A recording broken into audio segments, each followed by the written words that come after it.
नमस्कार पालकांनो, माझ्या मुलाला नवोदयच्या परीक्षेला बसवू की नाही असा प्रश्न जर तुम्हाला पडला असेल आणि अजूनही तुम्हाला नवोदय परीक्षा देण्याचे फायदे माहिती नसतील तर हा व्हिडिओ तुमच्यासाठी. बघा, पुढील 2 मिनिटे पूर्ण व्हिडिओ बघा. तर बघा मित्रांनो, नवोदय विद्यालय ही भारत सरकारची एक निवासी शाळा. इथे अतिशय दर्जेदार असे शिक्षण मुलांसाठी दिले जाते.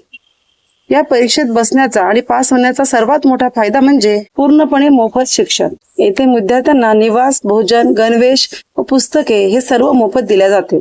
दुसरा फायदा मित्रांनो, बघा, सीबीएसई शाळेमध्ये लाख रुपये फी भरून आपल्या मुलांची ऍडमिशन घेतात. तरीही ज्या प्रकारचं शिक्षण हवं आहे त्या प्रकारचं शिक्षण मिळत नाही. परंतु नवोदय विद्यालयामध्ये सर्व अभ्यासक्रम सीबीएसई पॅटर्नचा असून प्रादेशिक भाषेवर खूप भर दिलेला असतो. त्यामुळे विद्यार्थ्यांचा संपूर्ण विकास तिथे होतो. तसेच तिथे अनुभवी व प्रशिक्षित शिक्षक असतात. त्यानंतरचा फायदा म्हणजे मुलांची जेईई, नीट, यूपीएससी यासारख्या परीक्षेचा पाया पक्का होतो. त्यानंतरचा फायदा मित्रांनो, आधुनिक शिक्षण, संगणक, कला.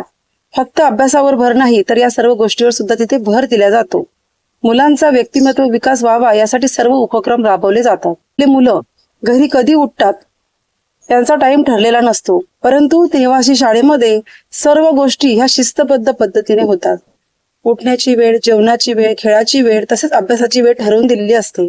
त्यामुळे मुलांना शिस्तबद्ध एक वातावरण मिळते. त्यामुळे या विद्यार्थ्यांमध्ये शिस्त हा गुण रुजवला जातो. त्याचप्रमाणे सर्वात महत्वाचा फायदा मित्रांनो, ग्रामीण विद्यार्थ्यांसाठी. ज्या विद्यार्थ्यांची परिस्थिती नाहीये त्यांनी जर ही परीक्षा पास केली, चांगला अभ्यास करून ही परीक्षा पास केली तर त्यांना या शाळेचा खूप मोठा फायदा होतो. उच्च शिक्षण तसेच करिअरसाठीच्या संधी यासाठी संपूर्ण पाया या शाळेमध्ये पक्का होतो. तर या प्रकारचे सर्व फायदे आपल्या नवोदय विद्यालयाचे आहेत. म्हणूनच तुमचं मूल जर पात्र असेल तर या परीक्षेला त्याला नक्की बसवा. आणि हा व्हिडिओ तुम्हाला जर उपयुक्त वाटला तर शेअर करा व आवडला तर एक लाईक करा आणि काही प्रश्न असेल तर कमेंट करा. धन्यवाद.